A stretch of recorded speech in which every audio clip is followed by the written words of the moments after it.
दोस्तों, उस्ताद साथियों, अस्सलाम वालेकुम। जी ए पेटीएलएफ जी ए सिंध। दोस्तों, गुज़ारिश अर्ज़ ही आहे त पेटीएलएफ सिंध जे प्राइमरी उस्तादनि जी निमाया ऐं नुमाइंदा तंज़ीम आहे, जंहिंजी इलेक्शन जो मुदो 2023 जे अक्टूबर महीने पूरो थी चुको ऐं उन खां पोइ पेटीएलएफ जे मरकज़ी बॉडीअ वर्किंग कमेटी खां अलावा मरकज़ी बॉडीअ वञी इलेक्शन कमीशन जोड़ी ऐं उन जे ख़िलाफ़ असां कोर्ट में वियासीं ऐं कोर्ट उन जे सॼे सिस्टम खे ख़तमु करे मोहतरम साईं हाजी अशरफ गिरोही जी इलेक्शन कमीशन खे ऐं सैयद मुमताज़ हुसैन शाह जी इलेक्शन कमीशन खे ख़तमु करे इंडस्ट्रीज़ डिपार्टमेंट खे डायरेक्शन ॾिनी त ॿिन्ही धुरनि खां टे नाला वठी करे ॿिन्ही स्टेक होल्डरनि खां मोहतरम साईं गुलाम रसूल महर साबिक़ सदर पेटीएलएफ सिंध ऐं सिकंदर जतोई साबिक़ सदर पेटीएलएफ सिंध ऐं साबिक़ सदर पेटीएलएफ सखर डिवीज़न खां नाला वठी करे इलेक्शन कमीशन वजूद में आंदी वञे। इंडस्ट्रीज़ डिपार्टमेंट ॿिन्ही धुरनि खे साईं गुलाम रसूल महर साहब खे ऐं मूंखे लेटर लिखी घुरायो। हिकु लेटर में साईं गुलाम रसूल साहब इंडस्ट्रीज़ वटि न आयो ऐं ॿिए लेटर में साईं गुलाम रसूल साहब इंडस्ट्रीज़ डिपार्टमेंट वटि आयो ऐं 3 मॉनिटरिंग कमेटीअ जा नाला ॿिए साईं ॾिना पंहिंजे लेटर जी लिखी करे ऐं 3 नाला मां ॾिना। उन खां पोइ इलेक्शन मॉनिटरिंग कमेटी जुड़ी वई। वरी इंडस्ट्रीज़ डिपार्टमेंट साईं गुलाम रसूल महर साहब खे ऐं मूंखे लेटर लिखी वरी घुरायो, जंहिंमें इलेक्शन कमीशन जे लाइ ॿिए साईं खां नाला वरिता हुया ऐं मूंखां बि नाला वरिता हुया। साईं जन खे चेयरमैनशिप मिली, जंहिंमें गाज़ी ख़ान जमाली चेयरमैन ऐं साईं अरबाब पयार साहब मेंबर ऐं मूंखे 3 उहिदा मिलिया, जंहिंमें वाइस चेयरमैन साईं मंज़ूर अहमद चांडियो साहब, सेक्रेटरी सैयद मुमताज़ हुसैन शाह ऐं मेंबर गुलाम मुर्तज़ा भंगवार साहब। कोर्ट जे हुकुम ते इंडस्ट्रीज़ डिपार्टमेंट पंहिंजो इलेक्शन प्रोसेस शुरू कयो ऐं उहो हलंदो रहियो। उन में वक़्तनि बवक़्तनि साईं गुलाम रसूल पाण बि सखर हाई कोर्ट में पिटीशन दाख़िल कई ऐं उन खां पोइ Hyderabad high court circuit bench high court में अमीना अदी जेका साईं गुलाम रसूल महर साहब जी साबिक़ा बॉडी में जॉइंट सेक्रेटरी हुई ऐं कादर बख्श बुगियो साहब जंहिंजो तालुक़ु हाला शहर सां हुयो, उन्हनि पिटीशन दाख़िल कई ऐं उन खां पोइ मीरपुर ख़ासि में पिटीशन दाख़िल थी, कराची में पिटीशन दाख़िल थी ऐं उबाड़ जे दोस्तनि मोहम्मद हनी भारे जे तरफ़ां वरी सखर हाई कोर्ट में पिटीशन दाख़िल थी।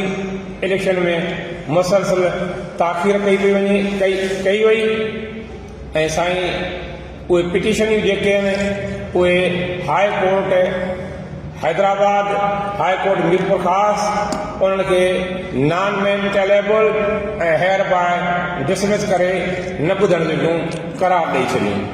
सखर हाई कोर्ट जो केस बि अञा उहो पेंडिंग में हुयो आहे ऐं कराची में बि जेको केस आहे उहो बि उते अञा पेंडिंग में आहे। उन खां अॻु में सिंध एम्प्लॉइज अलायंस जी जिदोजहद जी शुरूआति थी। साईं गुलाम रसूल महर साहब इंडस्ट्री डिपार्टमेंट खे लेटर लिखियो त असां तहरीक में आहियूं, हाल फ़िलहाल इन इलेक्शन खे प्रोसेस खे डिले कयो वञे ऐं विच में सैयद मुमताज़ हुसैन शाह जेको सेक्रेटरी इलेक्शन कमीशन हुयो उन जी बि तबियत ख़राब थी पई, तंहिंजे करे इलेक्शन में 2-3 महीना प्रोसेस शुरू थियण में देरि थी वई ऐं पोइ दोस्तनि कोर्ट में रुजू कयो। एतिरे क़दुरु जो इलेक्शन कमीशन जा पाण में थोरा थका इख़्तिलाफ़ थी पिया ऐं असां उनखे समेटण जी कोशिशि कई। इलेक्शन कमीशन जी बॉडीअ खे वठी मां मोहतरम गाज़ी ख़ान जमाली जेको इलेक्शन कमीशन जो चेयरमैन आहे उनजो ॻोठु वियुसि दादूअ साईं मुलाक़ात जो टाइम ॾिनो, पर शायदि कि साईं सां पंहिंजूं मसरूफ़तियूं हुयूं, साईं असां सां न मिली सघियो।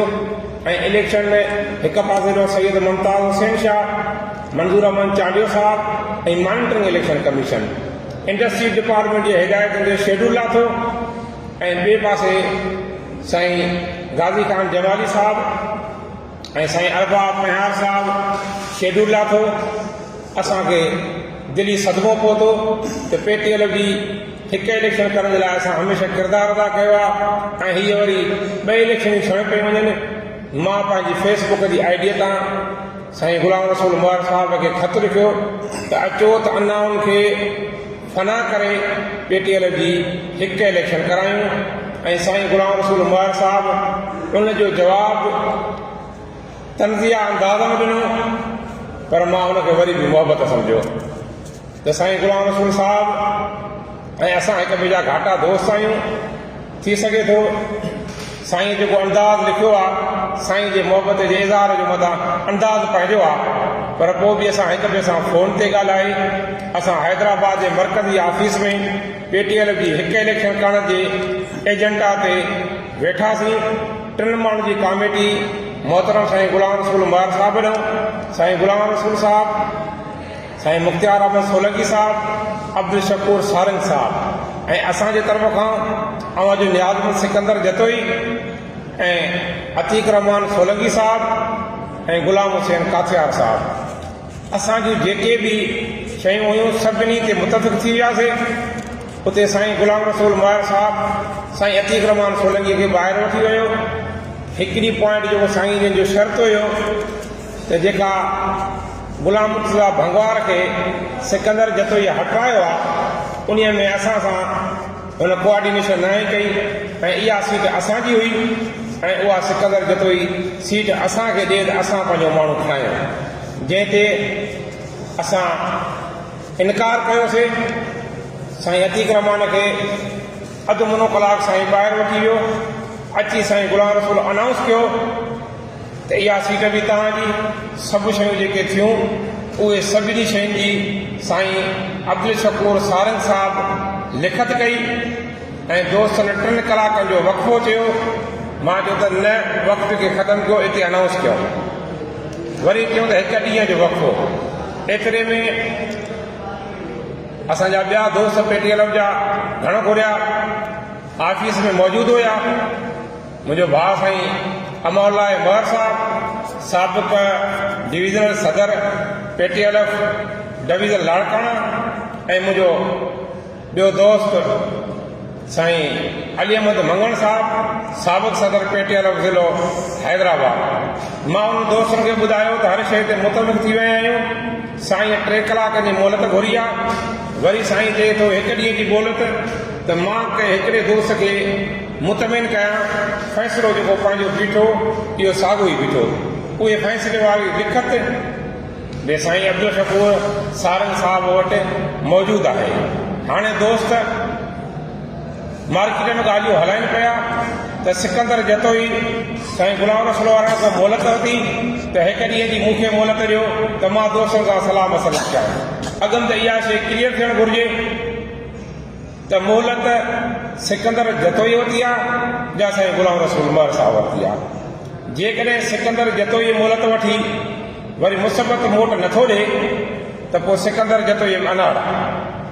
जेकॾहिं साईं ग़ुलाम रसूल मुबारक साहब मोहलत वठी मुसबत मोट नथो ॾिए त पोइ साईं ग़ुलाम रसूल मुबारक साहब में ठहण जी ॻाल्हि न आहे। असां ॾींहुं गुज़री वियो।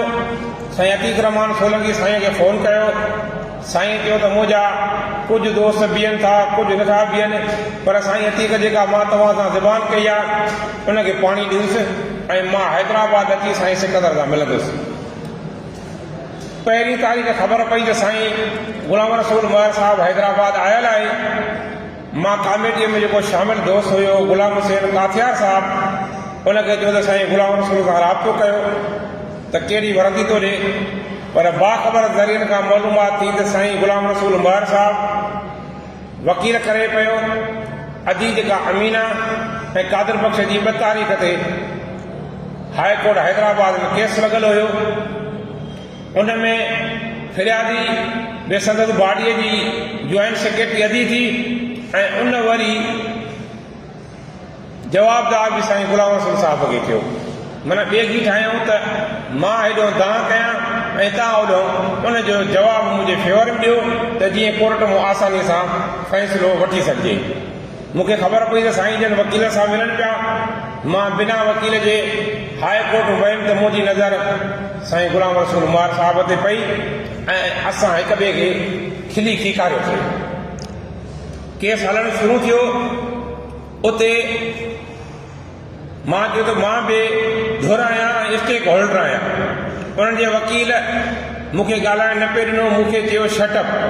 जंहिं ते जज साहिब खे कावड़ आई त जज साहिब हुन वकील खे चयो, अदी अमीना जे वकील खे, त तव्हां शटअप चवण वारा केरु आहियो? मां तव्हां ते 5 लख ॾंड बि विझी सघां थो ऐं ॿियो एक्शन बि खणी सघां थो। जंहिं ते साईं गुलाम रसूल ॿार वरी विच में ॻाल्हायो त साईं सिकंदर धुर न आहे, हिन खे ॻाल्हाइणु न खपे। जंहिं ते जज साहिब साॻाई नमूने साईं गुलाम रसूल खे चयो आहे तव्हां केरु मना करण वारा थियो था? मां तव्हां ते बि 5 लख ॾंड विझी सघां थो। जज साहिब मूंखे मौक़ो ॾिनो ॻाल्हाइण जो। मां सॼो पीरियड ऐं सॼी रोज़ात खां जेके कागज़ी कारवायूं हुयूं उन सभिनी कागज़नि समेत जज साहिब खे ब्रीफ कयो ऐं पोइ जज साहिब चयो त हीउ जेको केस आहे उहो नॉन मेंटेनेबल आहे। जंहिं ते वकील साहिब रिज़वान अख्तर साहिब तमामु घणी हुते अंदाज़ में ॾाढा ॻाल्हाइण जी कोशिशि कई। जज साहिब चयो त मां हीउ फ़ैसिलो महफ़ूज़ थो कयां ऐं 3 ॾींहंनि खां पोइ उहो फ़ैसिलो आयो हाई कोर्ट हैदराबाद जो। असांजा पढ़ियल लिखियल दोस्त, असांजा अदीब दोस्त, असांजा ॾाढा दोस्त, असांजा सीनियर दोस्त उन फ़ैसिले जी तस्दीक़ ग़लति पिया कनि। अॼुकल्ह अहिड़ा सॉफ्टवेयर अची विया उन्हनि खे तव्हां क्लिक कयो त सॼी तव्हांजी अंग्रेज़ी सिंधीअ में थी वेंदी। उन में वकील साहिब प्रे कई आहे, दाख़िल कई आहे त 19/11/2024 जो जेको ख़त आहे ऐं 6/3/2025 जो जेको ख़त आहे ऐं 24/3/2025 जो इंडस्ट्रीज तरफ़ां जेके लेटर कढिया विया आहिनि उन्हनि खे जेको आहे सो ख़तमु कयो वञे। ऐं PTLF जी साबिक़ वर्किंग कमेटी जेका इलेक्शन कमीशन जोड़ी आहे साईं हाजी अशरफ बिरोईअ वारी लिखियो अथव त उन खे जोड़ण जो अख़्तियार आहे ऐं उन खे बहाल कयो वञे। जज साहिब जेके फ़ैसिले में जेको लिखियो आहे त वकील साहिब हीअ शइ कई आहे उन जो समूरे जो डिटेल ॾिनो आहे ऐं उन जे आख़िर में क्लियर लफ़्ज़नि में जज साहिब लिखियो आहे त मीरपुर ख़ासि सर्किट बेंच में बि हिन क़िस्म जी पिटीशन दाख़िल थी जेका नॉन मेंटेनेबल ऐं डिसमिस थी वई आहे ऐं हीअ जेका पिटीशन आहे इहा बि उन पिटीशन सां परटेन करे थी, माना तालुक़ु रखे थी। हीअ पिटीशन बि नॉन मेंटेनेबल ऐं हेयर बाय डिसमिस माना ख़तमु थी वई आहे। दोस्त उन जे ग़लति तशरीह करे उस्तादनि खे गुमराह करण जी कोशिशि था कनि। High court circuit bench Hyderabad, high court circuit bench Mirpur ख़ासि क्लियर फ़ैसिलो ॾेई छॾियो आहे त हीउ केस असांजे ॿुधण जोॻो न आहे। माना जेको सखर वारो फ़ैसिलो आहे 1533 वारो CP नंबर 1533/2024 वारो जंहिंमें इस्लामदीन पयार ऐं शेर खान जतोई पिटीशनर आहिनि उन्हनि में जेको फ़ैसिलो आयल आहे कई इलेक्शन कमीशनियूं ख़तमु ऐं जेका इलेक्शन कमीशनियूं इंडस्ट्रीज डिपार्टमेंट स्टेक होल्डर खां नाला वठी करे जोड़ींदियूं उहो फ़ैसिलो बरक़रार आहे। उन फ़ैसिले खे कंहिं बि जाइ ते ख़तमु न कयो वियो ऐं इंडस्ट्रीज डिपार्टमेंट उन ते अमल करे पई। इंडस्ट्रीज डिपार्टमेंट 9 तारीख़ ते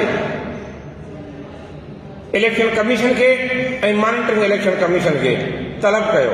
उन खां अॻु में मां इलेक्शन कमीशन मूंखे ऐं साईं गुलाम रसूल उमर खे ॿिन्ही खे स्टेक होल्डर जी हैसियत में घुरायो।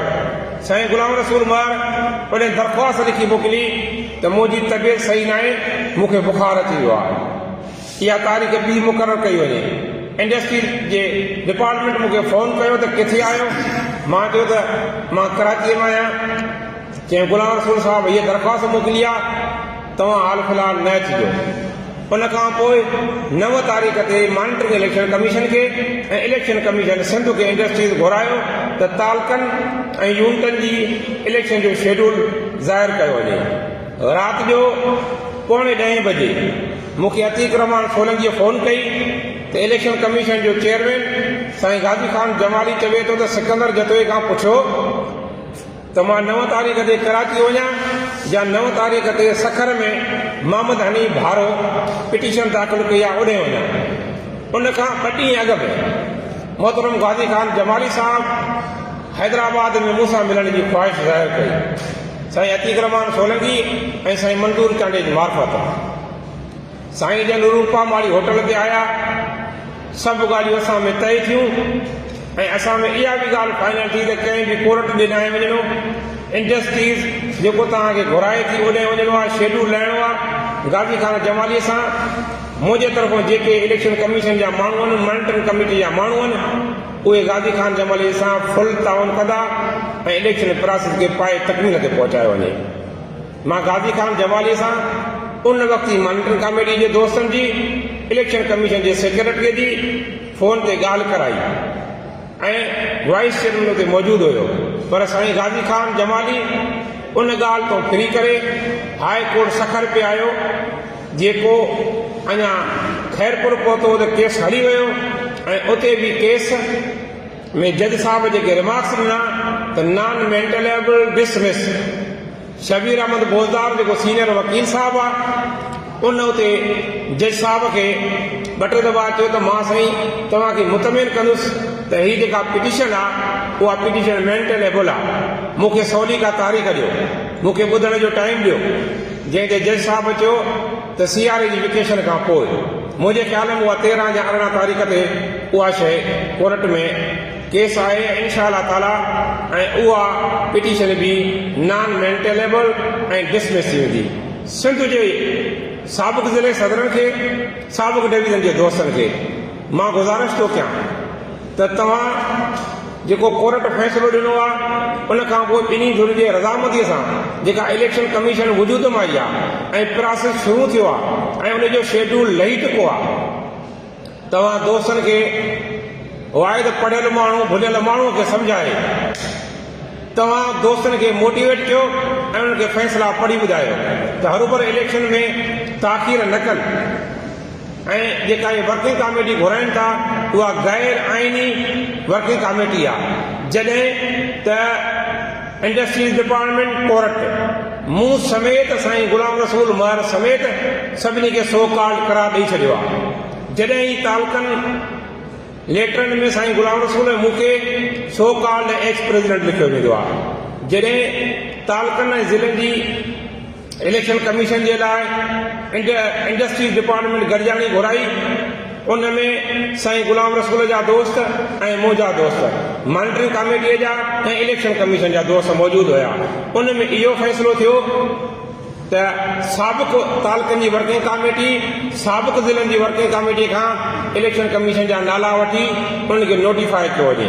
अहिड़ो लेटर निकितो ऐं असांजे तालकनि जे दोस्तनि, ज़िलनि जे दोस्तनि उन लेटर खे क़बूल कंदे माना साबिक़ उहिदेदार जी हैसियत में तालकनि ऐं ज़िलनि जूं इलेक्शन कमीशन जी जोड़े मोकिलियूं त माना हाणे इदारा ख़तमु आहिनि त हीअ वर्किंग कमेटी गैर आइनी आहे। उन वर्किंग कमेटीअ में दोस्त जेके पाण खे हिन वक़्तु बि मरकज़ी उहिदेदार सॾाए पंहिंजे इक़्तिदार खे तोड़ीअण जी कोशिश में आहिनि, उनखे सम्झाइनि त हाणे को बि इदारो कोन्हे को, हाणे जेका इलेक्शन कमीशन तव्हांजी रज़ामंदी सां ठही चुकी आहे उन में भरपूर नमूने सां हिसो वठिजे ऐं उहे सभु दोस्त उन में हिसो वठनि जेको इंडस्ट्रीज़ डिपार्टमेंट शेड्यूल कढियो आहे। गाज़ी ख़ान जमालीअ खे असां कल्ह बि इलेक्शन कमीशन जो चेयरमैन सम्झो, अॼु बि सम्झूं था।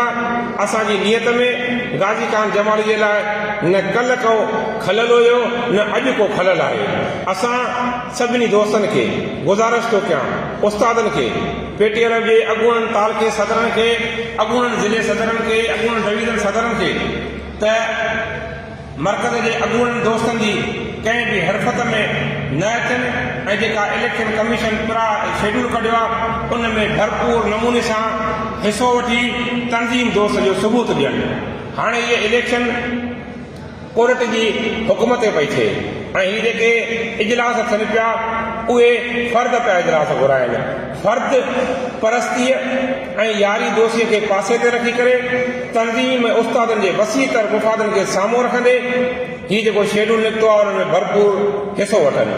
मां सिंध जे सभिनी उस्ताद दोस्तनि खे नौजवान उस्तादनि खे जेके 2001 खां पोइ जी अपॉइंटमेंट आहिनि ऐं जेके हाणे रिसेंटली 2022 जी अपॉइंटमेंट आहिनि 2022 जा जेके असांजा दोस्त आहिनि असांजे आइन मुताबिक़ उन्हनि जूं घुरिजूं पूरी थी चुकियूं आहिनि ऐं उहे बि इलेक्शन में भरपूर हिसो वठी सघनि था। नौजवान उस्तादनि खे गोश गुज़ारिश थो कयां त भरपूर नमूने सां हिसो वठी अचो, तंज़ीम जो वागो संभालियो। अवां ई तंज़ीम जा वारस आहियो, अवां ई हिन तंज़ीम जो असासो आहियो। मूंखे उमेदु आहे त केटीअ खां कश्मीर ताईं, कमू शहीद खां कराची ताईं जेको बि बाशऊर उस्ताद आहे इन 17 तारीख़ारी वर्किंग कमेटी खे रद्द करे थो ऐं हीउ जेको शेड्यूल आहे उन में भरपूर नमूने सां उस्ताद शिरकत कंदो।